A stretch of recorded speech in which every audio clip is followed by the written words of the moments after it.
You are listening to an interview with clinical hypnotherapist Dr. Steve G. Jones.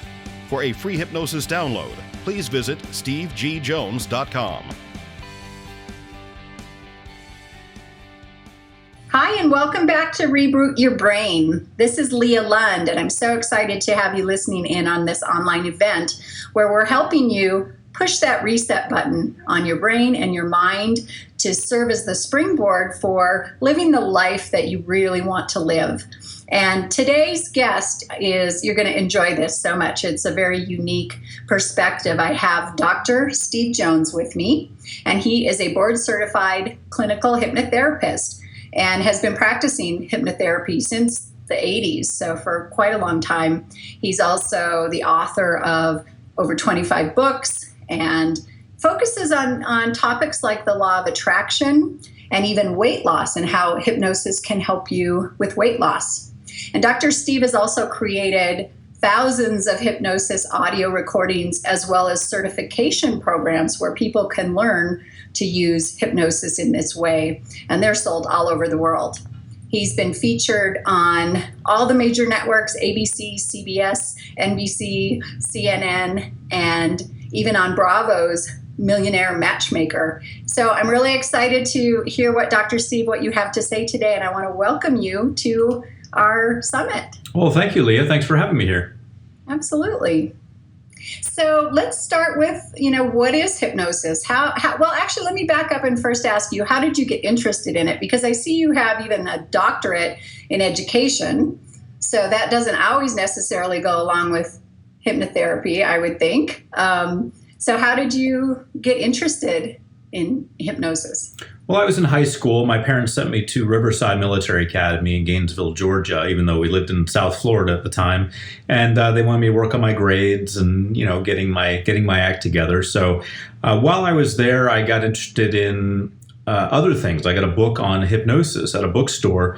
It was called The Complete Guide to Hypnosis by a PhD psychologist named Leslie LeCron.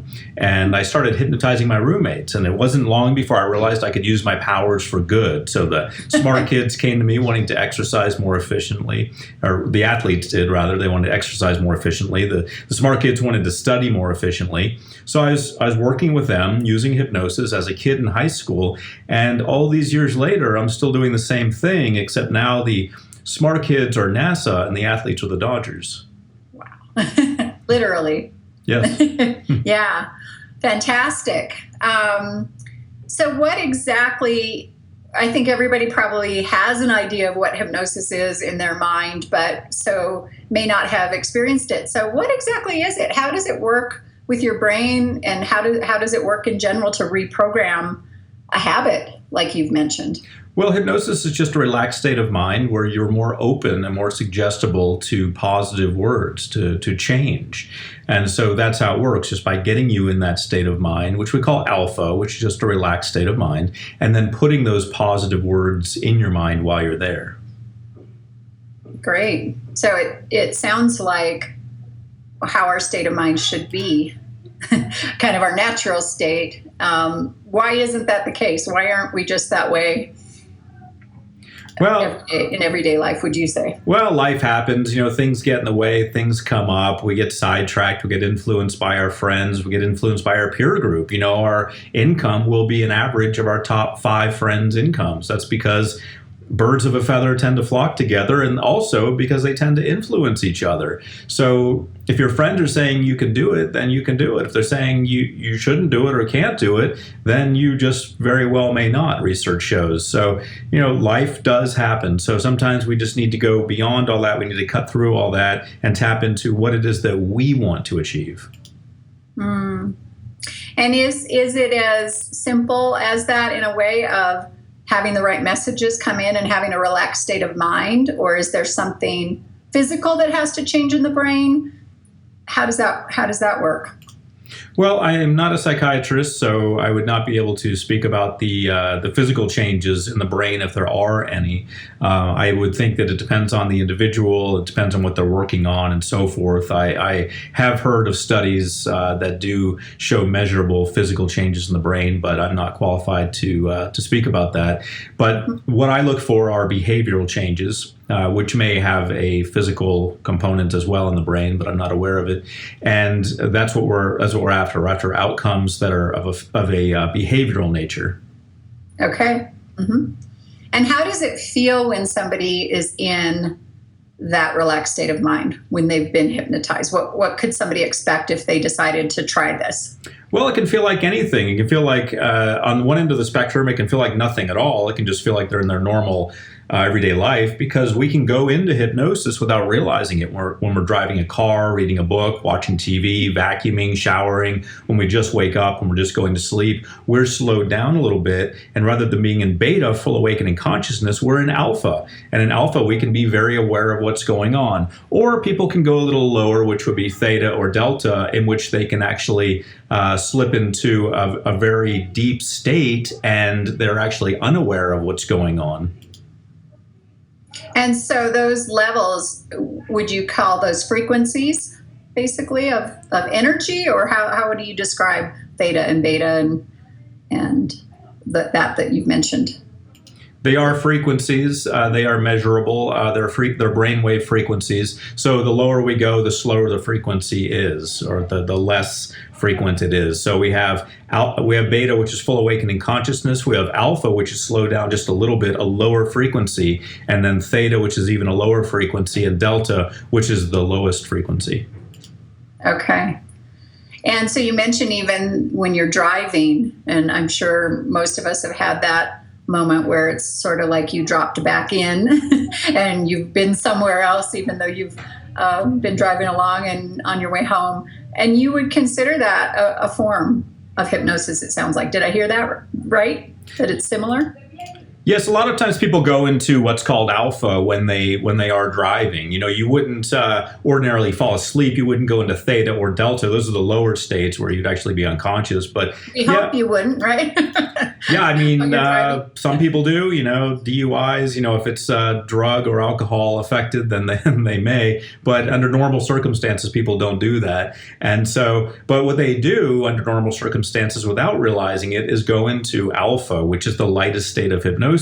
Because anytime you're doing something by rote that you don't have to pay full attention to, like riding a bike, taking a walk, doing the dishes, taking a shower, just waking up, just going to sleep, you can kind of space out and daydream a little bit and go on autopilot. When you're doing any of those things, your brain goes into alpha. So that's a hypnotic state. The only difference between that time and the time when you're being hypnotized by a hypnotherapist or a recording that a hypnotherapist has made are two differences. Number one, the hypnotherapist has caused you to go there by using relaxing words. And number two, they are putting positive suggestions in your mind while you're there.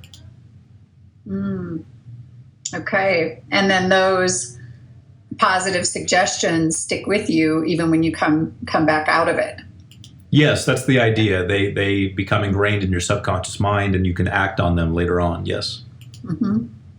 So I want to ask you a little bit more about how you do this in particular. But before I do, I think it would be important too to understand, are there some things you'd like to clear up about what hypnosis is and is not?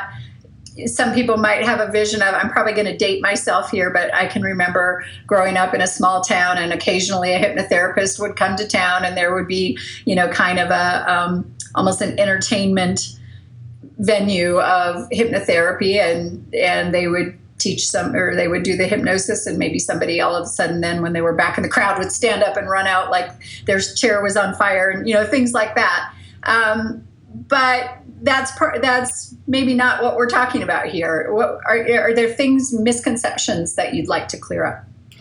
Sure, and that doesn't date you at all because that still happens. They still go to. I lived in Savannah, Georgia. I've seen that for a long time, but oh, it still happens. If there's money in it, it happens, and there's still money in it. People find it very entertaining, and the interesting thing is, it's real. Some people are that suggestible. They're invited up on stage because they are that suggestible. It makes a good show. You tell someone their shoe is a telephone, and they talk into it. You tell someone a broom is a dance partner, and they dance with a broom. These things are very entertaining, but they're also very real. Some people are that suggestible. The hypnotist on stage is trained to pick people who are highly suggestible. But what we're talking about is clinical hypnotherapy, which is designed to help people lose weight, stop smoking, overcome fears, get motivated, become confident, that sort of thing.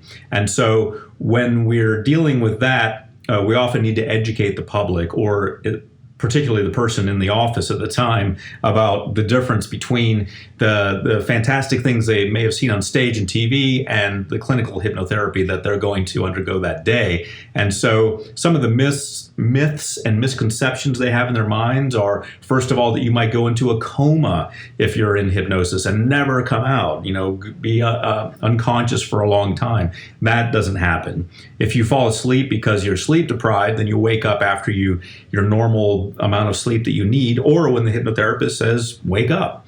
And another misconception is that you'll do anything that the hypnotherapist tells you to do. You'll have to follow all kinds of orders, even if they violate your morals. That's not true, because you won't do anything that violates what you believe in and what you stand for. So those are two of the main misconceptions that are the unfortunate byproducts of a lot of these stage shows, which I think the stage shows are fine. They introduce people to the idea of hypnosis and the power of the subconscious mind, but people walk away with that sometimes with a bit of a misconception about hypnosis in general. Also, Hollywood does a disservice at times with actual, fantastic displays of things that just don't happen even in a stage setting, that are just absolutely bizarre, such as someone, robbing a bank under hypnosis or something like that. So something like that would be pretty impossible. I mean, that would be beyond just a positive suggestion for a behavior, because it's so involved and complex, and the person wouldn't want to do that. It wouldn't line up with their morals and values. And is that what you're saying? Right. We wouldn't say it's impossible, but we would say that that's, except for under extreme situations where there's a lot of trickery involved and so forth, even then your odds of success with that sort of thing would be really low. People like to look at that and make hypnosis into something that it's not, that, you can program people, you can call them on the phone and have them do things. Maybe there are some kind of organizations that are using people under hypnosis. And this sort of thing is so extremely unlikely that, it just wouldn't be effective enough to be worth anyone's while. So it's just not something that's within the realm of practicality. So, and under normal circumstances, this is just not even a consideration. Got it. So it does seem the clinical hypnotherapy that you're talking about does seem to be becoming more and more common and popular, and something that people are turning to. Why do you think that is? Would you agree, I guess, first, and then why do you think that is? I do, and a lot of it's marketing. We've got the internet now. We've got a lot of hypnotherapists popping up everywhere, and I hear about a new hypnotherapist every day now, which is, I think, very nice. A lot of times what we have are people who are marketers primarily, and then hypnotherapists secondarily, because they realize, that's how I can make money, by just becoming a hypnotherapist and selling hypnotherapy things because Dr. Steve G. Jones does it or someone else does it. And, it's not necessarily their passion. It's just the next thing they decided to do to produce something. So, we're getting some popularity because of that, because these people are so good at marketing themselves. We're also getting more popular because of shows, like Dr. Oz in the United States will, every now and then have something like that. He likes to go outside of the, way outside of cardiology, which is a specialty, and even outside of the realm of medicine. So he likes to put things on there that maybe people haven't thought of. And one of those things would be hypnotherapy. So we see a lot, and in the UK we have people who are hypnotherapists and hypnotists who are fairly popular as well. So because of I hate to say this, but a lot of it's driven by money. TV wants to show you what you'll watch, so you'll pay for commercials, watch the commercials and drive the ratings up. And marketers want to make money, so they sell things. But it's still having a positive effect. It's still having the effect of spreading the idea that you can change your life by changing what's in your subconscious mind. Yeah. Yeah. And in that when you say it that way, any publicity is good publicity for Yep. people to know it's at least an option. Right. Maybe, it might work, as you say, for some people are more suggestible than others, but everybody should know it's an option and something they could consider. So, Yes. Would you have a suggestion? Just you're describing that made me think of, I want to ask, if somebody was looking for a hypnotherapist, whether it's locally, online, whatever the case might be, do you have any guidelines for how to find somebody that is more where you are, studied it for years, went into it for the modality itself, doesn't have it as kind of an add-on thing they do, just, to have something else for a product, as you say? Are any suggestions to find a good hypnotherapist? Well, people need to do their due diligence. I run the American Alliance of Hypnotists, which is an online resource. I've hypnotherapists I've trained around the world, and they're listed on there, the ones who want to be listed. But even then, you need to look individually. You need to then get the name. Okay, this person's in my area where I live. They seem to be specializing in what I want to work on. But you need to copy their name and paste it into a Google search and see what you come up with. You have to realize that sometimes people just don't like someone, so they say things about them. You have to look for what's actually talking about that person's relevant experience and how they work with people, and legitimate reviews about their work. So that's what you need to do. It's just a matter of due diligence. Luckily with Google, it only takes a few minutes, and you can find out quite a bit about someone. You are listening to an interview with clinical hypnotherapist Dr. Steve G. Jones. For a free hypnosis download, please visit stevegjones.com.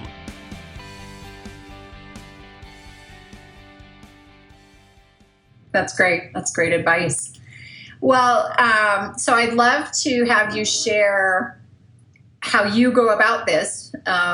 You mentioned positive suggestion. I know I've seen sometimes the use of a pendulum or something to focus a person's sight on.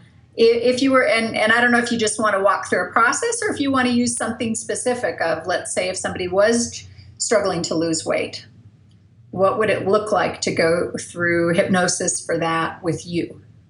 Well, the weight loss protocol with me is 5 sessions, so we would do 5 different sessions. But we'd work initially on confidence in the first session. Then we work on what they're eating that they shouldn't be eating, what they're not eating that they should be eating. Then we get into exercise and motivation, and we'd also address binge eating, because a lot of people tend to sabotage themselves with binge eating. They get to a certain point where they start losing weight, and they think, wait a minute, I really don't want this change. I'm going to binge eat so I can get that weight back. So we address that. But within the hypnotherapy sessions themselves, within each of those 5 sessions, I do it in a very methodical way, which is to do a 5-part hypnosis session. The first part of any hypnosis session would be the induction, where I'm having them walk along a beach or walk through the woods, just something relaxing, involving all the senses: sight, sound, smell, taste, if that fits into the scenario. For example, walking along the beach and hearing the waves and feeling the warm breeze and the cool breeze and the warm sun and the warm sand, and seeing the colors of the sky and the clouds and hearing a few birds. So I'm just talking about that for about maybe 10 minutes, relaxing them. Then comes the deepening. That's the second part out of 5 parts. The deepening is where I want to intensify or deepen the hypnotic trance. So I'm having them imagine the sun going down, for example. As I count from 10 to 1, the sun goes down. So once I've got them in a relaxed state, it's kind of like surgery. So far, all I've done is, if we're doing open heart surgery, for example, all I've done is made an incision and opened up the chest cavity. I haven't changed anything yet. I haven't done a bypass or a transplant or anything yet. So if we look at it in that type of metaphor, all we've done is got their attention. We've got access to, in this case, the subconscious mind. We can make changes. So now I want to do what I need to do. So if we're working on losing weight, and we're in the confidence session, I'm going to have them imagine writing all those those things that they thought about themselves on the beach in the sand, and then the water coming in and wiping those things away. And then maybe they're going to write in a more permanent way, in a rock or something more permanent, the positive things that I want them to feel about themselves, so we can set the stage for the subsequent sessions. So that's the script part where I'm programming them. I'm actually kind of doing the surgery, if you will. Right. Then we want to close it up. So what we want to do next is the amnesia. Amnesia is where I cause them to forget what they've heard. And you may think, why would you want them to forget your good work? And the reason is we don't want them analyzing the session afterwards. I know Dr. Steve says I'm going to be confident, but I don't know. I don't want them analyzing the words afterwards. So I want to do my best job of scrambling the memory a little bit. And then the fifth part is trans-termination. If they're in my office, I'm just going to count them up to the count of 3. If they're listening to a recording, I'm going to tell them to go to sleep and wake up in the morning refreshed and rested. And that, I'm sure, shifts the amnesia part, makes sure that the new thoughts stay in the subconscious, as opposed to bringing it into our conscious, where we start to doubt everything and analyze, like you say, and will this work for me? This works for, even if they believe it will work, at least I find this even in my practice of, they might believe it will work, but maybe just not for me. It's that. Yeah, absolutely. I've been to seminars where, people say, they're going into a positive seminar, they're hearing all these positive things. Then I'll go to the restroom with some other people, and people talk in the restroom, and I'll hear them say, yeah, so-and-so said this and that, but I don't know if I believe in that. I heard this research that says that's not even real, and I don't know if this is for me, and I don't know if I'm going to be able to change. So you hear what people really think. And they think that because they still have the memory of what they heard, and they're analyzing it and picking apart everything they heard and working against it and fighting against the change that they came there to have. So we don't want that type of critical analysis going on. Yeah. And to your point you made earlier, then depending on their friends and family, if they're literally talking about it, I can only imagine that would add to the analysis and the doubt and the critiquing and all of that. So keep the mind out of it, at least the conscious. Yeah, absolutely. You go home and share something with a negative person, they're just going to knock it down because they're afraid of change. They're afraid of your change. They're afraid if you change too much, you'll leave them. I mean, there are all kinds of factors that play into this thing. Plus, they've just never seen anyone in that town or of that mentality change like that, so they don't even know if it's possible. So you just don't need that negativity.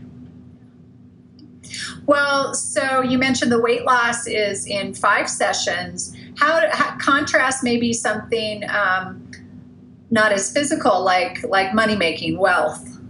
Yeah, I do that in 3 sessions when I work with someone. So again, the first session is confidence. We're always working on confidence.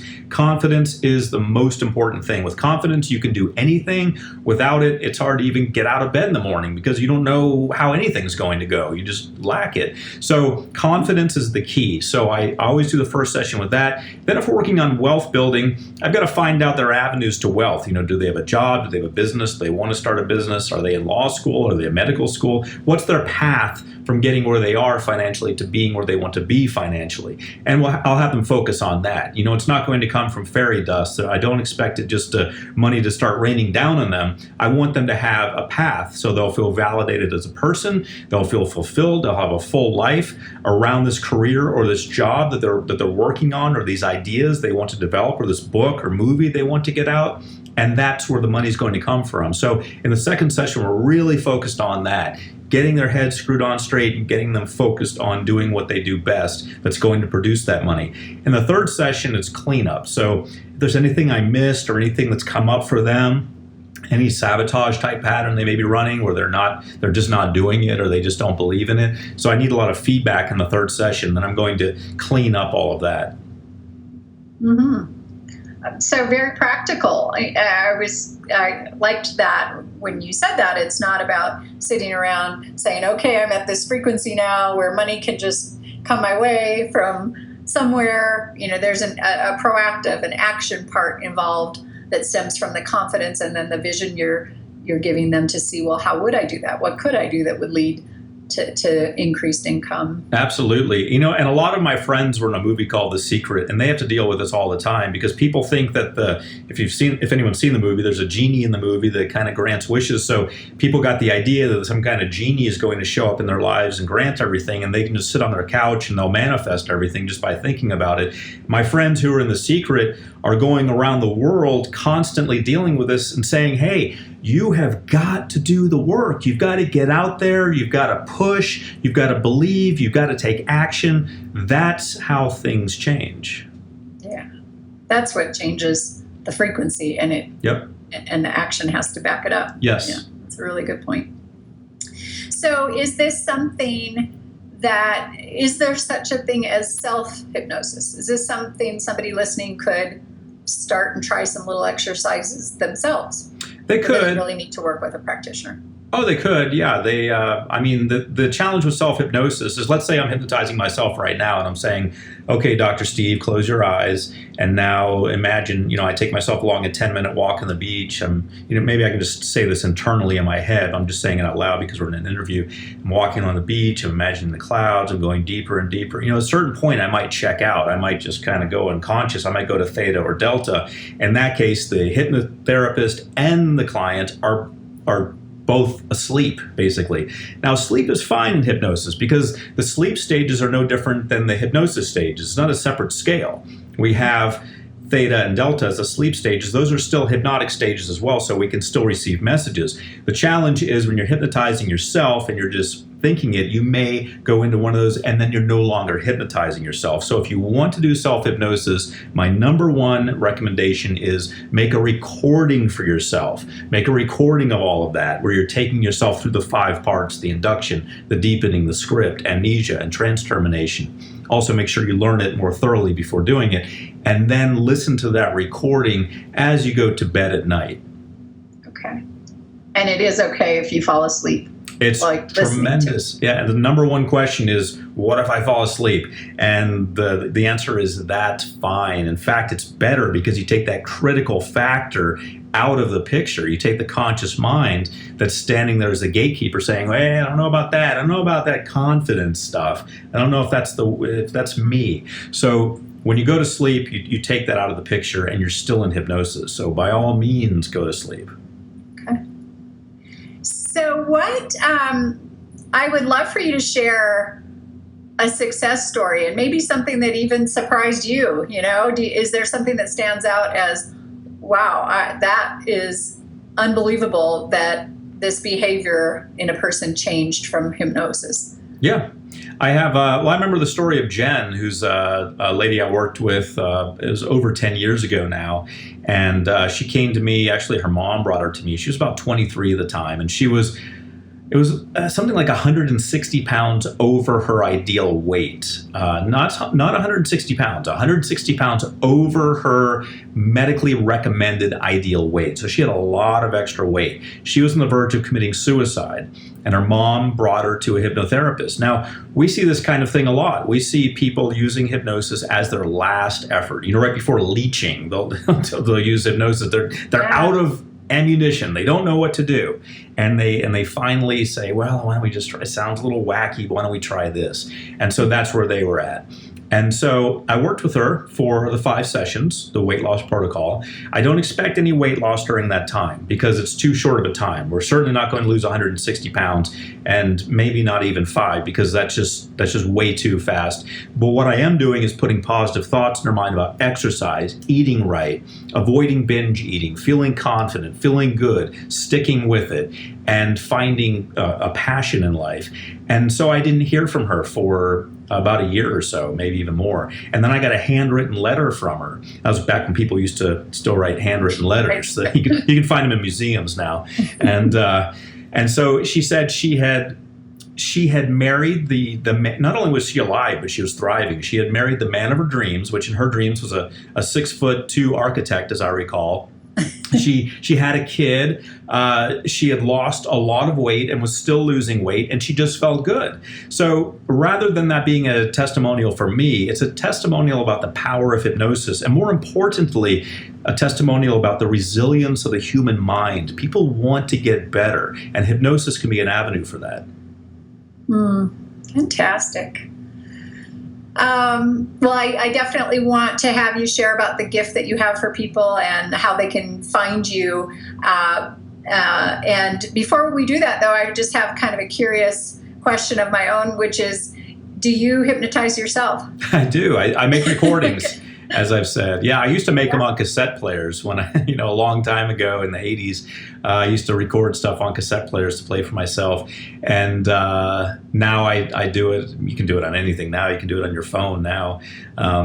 So I just make sure I have an MP3 of stuff I'm working on. And there's always something I'm working on. We never achieve total perfection, and something new always comes up, or maybe something's upcoming, like a TV show I've got to be on, or a talk I've got to do, and I want to make sure I nail it. I want to make sure I give everyone what they want, what they expect, and I want to make sure I'm my authentic self and I'm comfortable. So I'll make a recording about that so I can work on that before I get to it. And to answer your question about the gift, you asked about the gift that I have for everyone. It's the gift of confidence, and it's a free recording. It's a 60-minute recording, and it's my recording called Unlimited Confidence. It's a platinum level recording. Now, I spent over a year creating my platinum recordings. Cost me about $120,000 to develop them. I hired 2 college graduate sound engineers, built a recording studio from the ground up. We used Pro Tools, which is what they use in the movies. That's the sound software.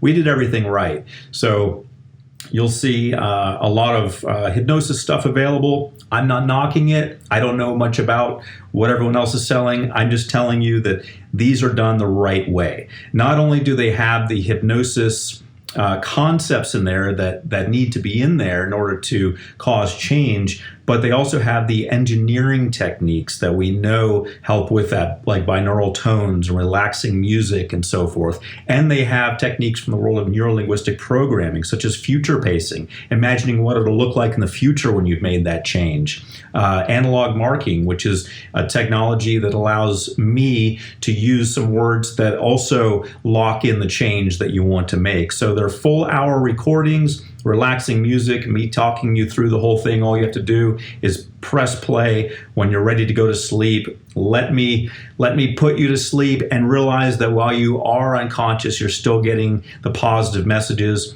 And then you wake up in the morning refreshed. And I recommend using it 21 nights in a row. You don't have to use it every single night, but most of those nights you should use it and start looking for positive, powerful changes. Fantastic. What a generous gift. That's amazing. I'm sure everybody listening is going to want to take advantage of that. And it's been really interesting to me how confidence is really the baseline, the foundation for whatever it is somebody wants to accomplish. So you couldn't be giving a better gift to start people out on that path. So we'll have the link for that up on the website here, and then also your website. But if you want, please share what that is, because I know you have a lot of other resources available there as well. Yeah, a lot of questions can get answered there, and you can look around and learn a little bit about hypnosis. We have a video that talks about it, and that's just my name, Steve G. Jones, and then you add .com, stevegjones.com. Okay, great. Well, Dr. Steve, is there anything else that you would want to add or share with anybody listening? Well, I'd like to leave people with this, which is a quote from the musical group America, and they were talking about the Wizard of Oz, and they said, let's talk about dating ourselves now. Here we go. It says, Oz never did give nothing to the Tin Man that he didn't already have. And what he's talking about, what they're talking about in the song, is that the Wizard of Oz, when he gave everyone gifts at the end, he wasn't giving anyone anything they didn't already have. He was just giving them a physical representation of something they already did have. So that's kind of the way hypnosis is. It's not going to give you something you don't have. It's just going to reach in and pull out and show you how beautiful and wonderful and powerful and confident you already are. That's beautiful. I'm going to be humming that song now the rest of the day. That's great. Well, thank you so much. I really appreciate you being here and being part of this event. I know this is going to be tremendously helpful for many, many people. For everybody who's been listening, thank you for joining Reboot Your Brain, and we'll see you next time. You are listening to an interview with clinical hypnotherapist Dr. Steve G. Jones. For a free hypnosis download, please visit stevegjones.com.